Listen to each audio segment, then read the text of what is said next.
Hello student, कैसे हैं आप सब। आई होप आप सब अच्छे होंगे। मेरा नाम शिवम चतुर्वेदी। मैं आप सबका अपने कोचिंग क्लासेस करियर प्लेटफॉर्म में स्वागत करता हूं। तो हम क्लास 6 के 3 चैप्टर को कंप्लीट कर चुके थे। आज हम क्लास 6 के चौथे चैप्टर की तरफ बढ़ेंगे। हमारा क्लास 6 का चौथा चैप्टर है मानचित्र के बारे में। आज हम समझेंगे हमारा जो भारत का मानचित्र है उसके बारे में आज हम स्टडी करेंगे। इसके पहले हमने पढ़ा कि जो हमारा ग्लोब होता है वो पृथ्वी को समझने का एक वास्तविक जरिया है, क्योंकि पृथ्वी हमारा गोल होता है और हमारा ग्लोब भी गोल होता है। तो वो एग्जैक्ट लोकेशन, एग्जैक्ट स्थिति को बताता है कि जो हमारा ओशियन यानी महासागर वो कहाँ है, जो हमारा महाद्वीप है वो कहाँ है, जो हमारे नदी हैं, सब कुछ मतलब एग्जैक्टली वो बताता है एक छोटे से पैमाने पर। लेकिन अगर हमें किसी शहर में किसी जगह के बारे में पता करना हो या फिर किसी राज्य के बारे में, किसी ज़िले के बारे में पता करना हो तो वो उतना कंफर्ट नहीं होता है। तो उसके लिए हम मैप का सहायता लेते हैं, हम मानचित्र का सहायता लेते हैं और उस जगह को एकदम अच्छे से स्टडी करते हैं। मानचित्र जो है वो एक पृथ्वी का एक तरफ का भाग है। सपोज़ करो अगर ये हमारी पृथ्वी है, इसको हम 20 से यानी चपटा कर दें। अगर हम चपटा कर दें पृथ्वी को, अगर हमने क्या किया, चपटा कर दिया, तो जो हमें आकृति मिलेगी वही क्या कहलाता है, मानचित्र कहलाता है। जबकि ऐसा संभव नहीं है, लेकिन हम कल्पना करते हैं कुछ ऐसा ही। तो इसीलिए हम इसे काल्पनिक तरीके से समझेंगे कि ये काल्पनिक व्यवस्था है पृथ्वी को समझने की, जो मानचित्र हमारा है। ठीक, ग्लोब वास्तविक हो गया, मानचित्र काल्पनिक हो गया। ठीक ना। तो मानचित्र का ज़रूरत तभी हमें पड़ा जब हमें किसी विशेष राज्य, जिला, शहर के बारे में जानकारी लेनी हो तो हम क्या करते हैं, मानचित्र की सहायता लेते हैं। ठीक, तो आइए मानचित्र के बारे में हम समझते हैं। मानचित्र जो होता है वो कई टाइप्स, कई भागों में उसे डिवाइड किए गए हैं, कई भागों में डिवाइड किए गए हैं। तो अभी हम क्लास 6 के नज़र से पढ़ेंगे कि वो कितने भागों में डिवाइड किया गया है। जो क्लास 6 के एनसीईआरटी ने जो मानचित्र के बारे में बताया है कि मानचित्र हमारा 3 भाग में डिवाइड किया गया है। पहला भाग हमारा हो गया भौतिक मानचित्र, दूसरा हो जाएगा राजनीतिक मानचित्र और तीसरा हो जाएगा थीमेटिक मानचित्र, और एक और है उसे हम बोलते हैं खाका। तो पहला भौतिक मानचित्र, दूसरा राजनीतिक मानचित्र, तीसरा हो जाएगा हमारा थीमेटिक और चौथा हो जाएगा खाका। अब इन सारे मानचित्रों की एक अपनी अलग विशेषता है, ये अलग अलग चीज़ों को शो करते हैं, इनके पैमाने अलग हैं। तो हम आज इनके बारे में स्टडी करेंगे 1 बाय 1 करके। तो चलिए हम पहले शुरू करते हैं भौतिक मानचित्र के बारे में और समझेंगे ये क्या होता है। देखिए, नाम से ही स्पष्ट है, क्या, भौतिक मानचित्र, यानी ये पृथ्वी पे बने हुए जो भौतिक स्वरूप हैं उन्हें दिखाएगा।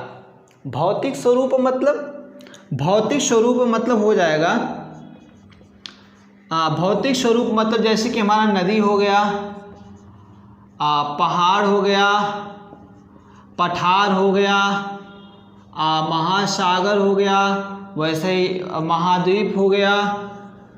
ठीक है। तो ये सारे जितने हैं नदी, पहाड़, पर्वत, पठार, रेगिस्तान, मरुस्थल, ये सारे चीज़ जो है ये भौतिक मानचित्र के अंतर्गत आते हैं। इनके बारे में हम कहाँ पढ़ेंगे, भौतिक मानचित्र में पढ़ेंगे कि कहाँ कहाँ पर्वत पाए जाते हैं, कहाँ कहाँ पठार हैं, कहाँ से नदियाँ जा रही हैं और कहाँ पे रेगिस्तान है। तो ये जितने भौतिक स्वरूप हैं वो सब किसके अंतर्गत आएंगे, वो सब हमारा आएंगे भौतिक मानचित्र के अंतर्गत। इसके अंतर्गत हम इन सारे चीज़ों का अध्ययन करते हैं। अब अगला, अब बात करेंगे राजनीतिक मानचित्र की कि राजनीतिक मानचित्र होता क्या है। देखो, जब हमें मानचित्र में किसी देश, राज्य, जिला, गांव इन सब के बारे में अध्ययन करना हो, ठीक, इन सब के बारे में अध्ययन करना होता है तो उसे हम बोलेंगे राजनीतिक मानचित्र। तो उन सब के बारे में हम कहाँ अध्ययन करेंगे? राजनीतिक मानचित्र में किसके किसके बारे में? कोई राज्य हो गया, ठीक, कोई जिला हो गया, कोई ग्राम हो गया, ठीक। तो इन सब के बारे में अगर हमें अध्ययन करना है तो हम कहाँ अध्ययन करेंगे? राजनीतिक मानचित्र के अंतर्गत हम इनके बारे में पढ़ेंगे, ठीक। तीसरा आता है थीमेटिक मानचित्र। ध्यान से समझिएगा, नया शब्द है, कुछ लोगों को परेशान कर सकता है लेकिन बहुत ही इजी है। देखिए, थीमेटिक मानचित्र के बारे में समझते हैं। थीमेटिक मानचित्र में एक किसी विशेष चीज़ को बताया जाता है। जैसे कि आज हमें पढ़ना है कि हमारे देश में जो रेलवे लाइन है वो कहाँ कहाँ पर है। तो अगर हमें सिर्फ और सिर्फ मानचित्र के नज़रिए से या मानचित्र के द्वारा रेलवे लाइन को पढ़ना है कि आज हम जानेंगे कि हमारे भारत में कहाँ कहाँ पर रेलवे लाइन गई है, कहाँ कहाँ पे बिछाई गई है। तो या फिर अगर हमें पता करना है कि कौन सी सड़कें कहाँ पर हैं, सड़कों के बारे में एक अलग सा मैप लेंगे, मानचित्र लेंगे। या फिर हमारा क्या हो गया, सड़कों के बारे में हो गया। तो इस तरह के मानचित्र को जो एक पर्टिकुलर चीज़ों को शो करता है, जो एक विशेष चीज़ों को मानचित्र में दिखाता है, उसे हम बोलेंगे थीमेटिक मानचित्र। तो ये किस किस चीज़ को दिखाता है? जैसे कि हमारा सड़क हो गया, उद्योग हो गया, सड़क हो गया, उद्योग हो गया, और रेलवे लाइन हो गया, रेलवे लाइन हो गया, अंतर्राष्ट्रीय हवाई अड्डा हो गया, ठीक। कुछ विशेष चीज़ों को ये शो करेगा, ठीक ना, एक मानचित्र के अंतर्गत। इनकी स्टडी हम करेंगे किन में? थीमेटिक मानचित्र के अंतर्गत। क्लियर? अब लास्ट समझते हैं खाका क्या होता है। खाका क्या होता है? देखो, गांव में जब हम गांव के एरिया को स्टडी करते हैं कि गांव के सड़कों को देखते हैं या फिर घरों को देखते हैं कि अगर हमें घर का, किसी के घर का माप लेना है कि ये घर कितना लंबा चौड़ा है, या पूरे गांव का माप लेना है, मतलब एक छोटे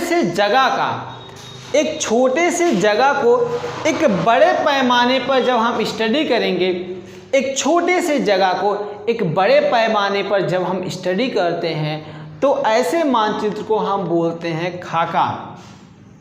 खाका में जैसे हम किसी गांव, घर, गली आदि के बारे में हम स्टडी करते हैं।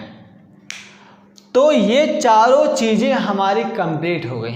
अब कुछ फैक्ट देखते हैं कि अगर हमें मानचित्र देखना है, अगर हमें मानचित्र को समझना है या देखना है तो कुछ घटक हमें याद करने बहुत ज़रूरी होते हैं, क्योंकि बिना इन घटकों के हम मानचित्र को कंप्लीटली समझ नहीं पाएंगे।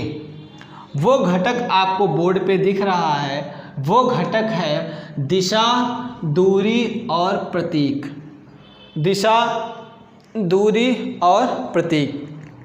सपोज करो कि यहाँ पे राजस्थान हमारा और यहाँ पे अरुणाचल प्रदेश, यहाँ पे राजस्थान है और यहाँ पे अरुणाचल प्रदेश है, ठीक। अब हमें नहीं पता है कि राजस्थान से किस दिशा में हमारा अरुणाचल प्रदेश है, या फिर वो कितने किलोमीटर है, या फिर अगर हम राजस्थान में जाते हैं तो यहाँ पे रेगिस्तान कहाँ पर मिलेगा। अगर इनकी जानकारी नहीं है हमें, तो अगर हमारे सामने मानचित्र रख दिया जाए तो उसका कोई मतलब नहीं निकलेगा, ठीक। देखो, अगर हमें बता दिया गया, सपोज करो अगर हमें बता दिया गया कि अरुणाचल प्रदेश जो है वो राजस्थान से 100 किलोमीटर की दूरी पर है, सिर्फ हमें दूरी बताया गया, बाकी कुछ नहीं बताया गया है, तो ठीक है, हम समझ जाएंगे 100 किलोमीटर दूरी पे है। तो अगर एक इंसान यहाँ पे खड़ा है, अगर एक इंसान यहाँ पे खड़ा है, तो उसे किस दिशा में जाना है, उसे किस दिशा में जाना है वो कैसे कंफर्म करेगा? वो नहीं कंफर्म कर पाएगा कि उसे किस दिशा में जाना है। सपोज करिए उसे अरुणाचल प्रदेश की तरफ जाना था, वो जम्मू कश्मीर की तरफ चल दिया या फिर तेलंगाना की तरफ चल दिया, तो बहुत सारी दिक्कतें होती हैं। तो इसीलिए जब तक हमें कंप्लीटली नॉलेज नहीं होता है तब तक हम किसी विशेष स्थान के यहाँ पहुँच नहीं पाते हैं। देखो, अब ठीक है, अब हमें पता चल गया कि 100 किलोमीटर जाना है और किस दिशा में जाना है? पूर्व दिशा में जाना है। किस दिशा में जाना है? पूर्वी दिशा में जाना है। तो इस इंसान को जो यहाँ खड़ा था उसे पता चल गया कि अब तो हमें पूर्व दिशा में जाना है और 100 किलोमीटर जाना है। ये राजस्थान पहुँच जाएगा, राजस्थान पहुँच जाएगा। लेकिन अगर उसे मैप के थ्रू किसी नदी को ढूंढना है, राजस्थान में किसी नदी को ढूंढना है, तो वो कैसे ढूंढेगा? सपोज करो वहाँ पे मैप में कोई नदी दिखा दिया गया है, लेकिन उसका कोई प्रतीक नहीं है, कोई प्रतीक नहीं है। सड़क को भी ऐसे दिखा रहा है, नदी को भी ऐसे सिंबल से दिखा रहा है, जो वहाँ पे गिरजाघर या मस्जिद है उसको भी ऐसे सिंबल से दिखा रहा है, तो वो इंसान कंफ्यूज हो जाएगा, यार इसमें से कौन सा पॉइंट है जो हमारे नदी को शो कर रहा है। वो टोटली कंफ्यूज हो जाएगा। इसीलिए फिर यहाँ पे प्रतीक का इस्तेमाल किया गया और नदी को हमने ब्लू कलर से, क्योंकि हमारा जो जल होता है वो नीला होता है, इसीलिए पृथ्वी पे 1/3 भाग जो है वो जल पाए जाने के कारण 3 भाग तक जल पाया जाता है, इसीलिए इसे नीला ग्रह बोलते हैं। तो जो जल की जहाँ पर अधिकता होती है उसे हम नीले से दिखाते हैं। मैप में पानी को जो है वो नीले से दिखाया जाता है, जैसे नदी हो गया, हमारा महासागर हो गया, ठीक ना।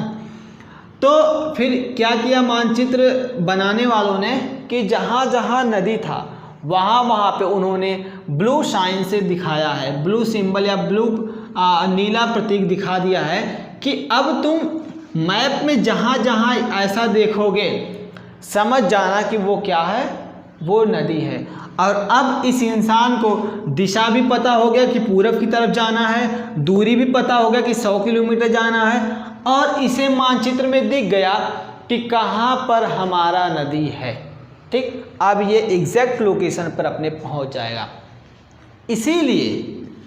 इसीलिए मानचित्र में ये तीनों घटक अपने आप में बहुत ही मायने रखते हैं। तो चलिए इन तीनों घटक के बारे में 2-2 मिनट समझ लेते हैं। पहले दिशा के बारे में समझ लेते हैं, चलिए पहले दूरी के बारे में समझ लेते हैं। दूरी, अब सपोज करो कि हमने एग्जाम्पल लिया था राजस्थान और अरुणाचल प्रदेश की। सपोज करो यहाँ से इसकी दूरी 200 किलोमीटर है और हमारा मानचित्र होता है इतना बड़ा। क्या इतने बड़े में हम 200 किलोमीटर की लाइन खींच पाएंगे? पॉसिबल ही नहीं है। तो उसके लिए हम पैमाना का यूज़ करते हैं, पैमाना का यूज़ करते हैं। उसके लिए हम क्या करते हैं? पैमाने का यूज़ करते हैं। हम मान लेते हैं कि 1 सेंटीमीटर बराबर 100 किलोमीटर, ऐसा एक पैमाना बना लेते हैं कि 1 सेंटीमीटर बराबर 100 किलोमीटर या 50 किलोमीटर, जितना भी हम मान सकते हैं, जितना हमें सूटेबल लगे। हम मान लेते हैं कि 1 सेंटीमीटर बराबर 100 किलोमीटर, स्थल का 100 किलोमीटर, मानचित्र का 1 सेंटीमीटर के बराबर। स्थल का 200 किलोमीटर, मानचित्र का 2 सेंटीमीटर के बराबर। इस तरह से हम मान लेते हैं ताकि हमें मानचित्र पे जो लाइन खींचने में आसानी हो। अगर किसी मानचित्र में दिया है कि राजस्थान से अरुणाचल प्रदेश की दूरी 3 सेंटीमीटर है, तो जब ये तो मानचित्र का लाइन है, ये तो मानचित्र का लेंथ है, लेकिन जब हम उसे स्थल पे लाएंगे तो हम क्या करेंगे, हमने तो 1 सेंटीमीटर बराबर 100 किलोमीटर मान रखा है, तो 3 सेंटीमीटर बराबर 300 किलोमीटर। हम समझ जाएंगे कि हमारा राजस्थान से अरुणाचल प्रदेश की दूरी 300 किलोमीटर है। क्लियर? ये तो पैमाना हो गया। कुछ पैमाने छोटे होते हैं, कुछ पैमाने बड़े होते हैं। तो बड़े पैमाना अब छोटे पैमाने दोनों के बारे में समझते हैं। बड़ा पैमाना क्या होता है, जब हम मान लो हमने ये राजस्थान अरुणाचल प्रदेश की दूरी हमने 200 किलोमीटर माना था। इसी एक एग्जाम्पल सारा डाउट क्लियर करेंगे तभी डाउट क्लियर होगा। तो राजस्थान से अरुणाचल प्रदेश की दूरी हमने 200 किलोमीटर मानी थी। बड़ा पैमाना का मतलब हम पैमाने को थोड़ा बड़ा बनाएंगे, यानी मानचित्र में थोड़ी लंबी लाइन खींचेंगे। ठीक ना? देखो कैसे, अब हम मान लेंगे कि 1 सेंटीमीटर बराबर 50 किलोमीटर। ठीक, तो 200 किलोमीटर में कितने सेंटीमीटर हो जाएंगे? तो देखिए 1 सेंटीमीटर बराबर 50 किलोमीटर, 2 सेंटीमीटर बराबर 100 किलोमीटर, उसी तरह 2 सेंटीमीटर बराबर 100 किलोमीटर, तो 4 सेंटीमीटर बराबर हो जाएगा 200 किलोमीटर। ये हमारा एक पैमाना बन के आ गया, 4 सेंटीमीटर बराबर 200 किलोमीटर। ठीक, अब ये तो बड़ा पैमाना हो गया कि हमने 200 किलोमीटर को 4 सेंटीमीटर के बराबर रखा। अगर छोटा पैमाना बनाएंगे तो हम मान लेंगे कि 1 सेंटीमीटर बराबर 100 किलोमीटर, तो 2 सेंटीमीटर बराबर 200 किलोमीटर। देखिए अंतर हो गया ना, ये 4 सेंटीमीटर बराबर 200 किलोमीटर को शो कर रहा है, यानी इसका पैमाना जो है वो बड़ा हो गया, 4 सेंटीमीटर हो गया 200 किलोमीटर के बराबर। लेकिन छोटे पैमाने में देखिए छोटा हो गया, 2 सेंटीमीटर बराबर ही 2 किलोमीटर शो कर दिया इसने। ठीक, तो इस तरह से हमारा पैमाना बनता है। अब देखिए जो बड़ा पैमाना होता है उसे हम जैसे खाका हो गया हमारा, ठीक, थीमेटिक में भी यूज़ करते हैं, खाका में विशेष करके यूज़ करते हैं बड़ा पैमाना, थीमेटिक में भी हम बड़े पैमाने का यूज़ कर लेते हैं।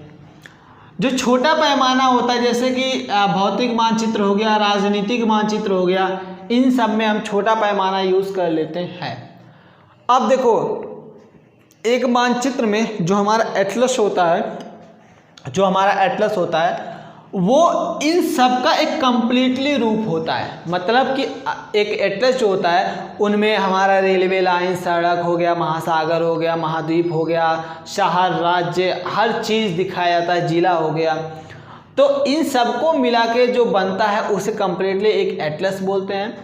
अगर उनको हम अलग अलग अध्ययन करें तो उन्हें हम अलग अलग मानचित्रों में डिवाइड करके पढ़ते हैं। तो पैमाना कंप्लीट हो गया। आइए अब देखते हैं दिशा के बारे में। दिशा तो आप लोगों को पता है, फिर भी जो छोटे क्लास के बच्चे हैं उनके लिए एक बार मैं बता दे रहा हूँ। दिशा के बारे में पढ़ते हैं। हम जानते हैं कि हमारे पृथ्वी पे मेनली जो है 4 दिशाएं पाई जाती हैं, उत्तर, दक्षिण, पूरब और पश्चिम। उत्तर, दक्षिण, पूरब और पश्चिम, ये जो है ये मेनली 4 दिशाएं पाई जाती हैं। इन्हें हम बोलते हैं मुख्य संकेतक। ठीक, मुख्य संकेतक भी बोलते हैं। अब देखो इनके अलावा 4 दिशाएं हमने और बनाई है ताकि हमें चीज़ों को समझने में और आसानी हो। ठीक, तो देखिए 4 दिशाएं हमने और बनाई, उत्तर और पूरब के पश्चिम में हमने बना दिया उत्तर पूर्वी, पूरब और दक्षिण के बीच में हमने बना दिया पूर्वी दक्षिणी। इसके बाद पश्चिम और दक्षिण के बीच में बना दिया पश्चिम दक्षिण और उत्तर और पश्चिम के बीच में बना दिया उत्तर पश्चिम। ठीक, तो ये चारों दिशाएं एक्स्ट्रा हमने बनाया है ताकि हमें मानचित्र को समझने में बहुत आसानी हो। ठीक, तो ये हमारे 8 दिशाएं हो गई। पहले के समय में जो समुद्री यात्री होते थे वो एक कुतुबनुमा नाम का यंत्र होता था। कुतुबनुमा नाम का एक यंत्र होता था जिसमें चुंबकीय सुई होती है जो नॉर्थ और साउथ की तरफ रुकती है, तो उससे हमें नॉर्थ और साउथ दिशाओं का ज्ञान होता था, यानी उत्तर और दक्षिण दिशाओं का ज्ञान होता था। उसके आधार पे वो बाकी सारे दिशा का ज्ञान कर लेते थे और समुद्र मार्ग की खोज करते थे। ठीक, तो चलिए हमने दिशा के बारे में कंप्लीटली पढ़ लिया। अब हम बात कर लेते हैं थोड़ा सा प्रतीक का। प्रतीक क्या होता है? अगर प्रतीक ना होता तो मानचित्र को समझने में बहुत ज़्यादा कठिनाई होता। किसी भी जगह को समझने में हमें पता नहीं चलता कि मानचित्र में कहाँ महासागर है, कहाँ नदी है, कहाँ पहाड़ है, कहाँ पर्वत है, कहाँ पठार है, या फिर कहाँ रेल लाइन है, या फिर कहाँ पे हमारा मतलब हमें किसी भी चीज़ की एक कम्प्लीटली नॉलेज नहीं होता, हम उसको क्लियर समझ नहीं पाते। इसीलिए हमारे मानचित्र में प्रतीक को दर्शाया गया है, प्रतीक बनाया गया है, हर चीज़ के बारे में अलग अलग। तो मैंने कुछ प्रतीक को यहाँ पे लिखा हूँ, बाकी आपके 2-4 और बच्चे वो बुक में हैं तो उसको आप देख लीजिएगा। जैसे कि अगर आप मानचित्र में देखेंगे तो जो रेलवे लाइन होता है, जो बड़ी रेलवे लाइनें होती हैं उन्हें ऐसे दिखाया जाता है, इस तरह से दिखाया जाता है, और जो मीटर लाइन होती हैं उन्हें इस तरह से दिखाया जाता है। ये सब प्रतीक हैं।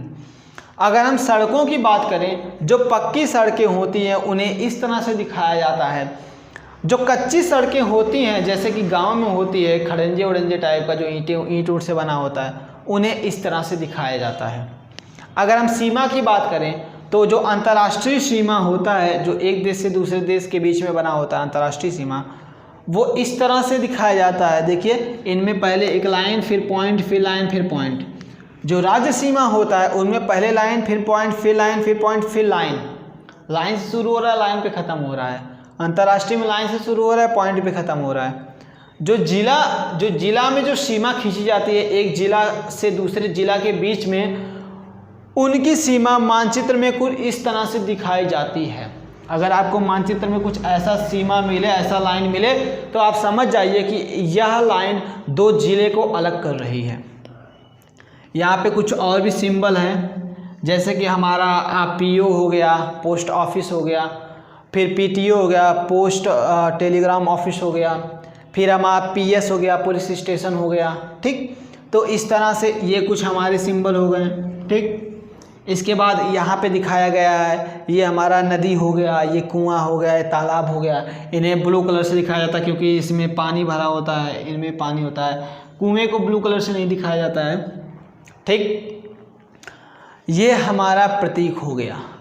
तो इस तरह से आपका जो क्लास 6 का चौथा चैप्टर है वो कंप्लीट हो गया है। अब हम अगले वीडियो में इसके क्वेश्चन और आंसर की बात करेंगे। तो अगर आपको ये सारी चीज़ें समझ में आई हो तो प्लीज़ लाइक करें, शेयर करें एंड बेल आइकन ज़रूर दबाएं। Thank you so much.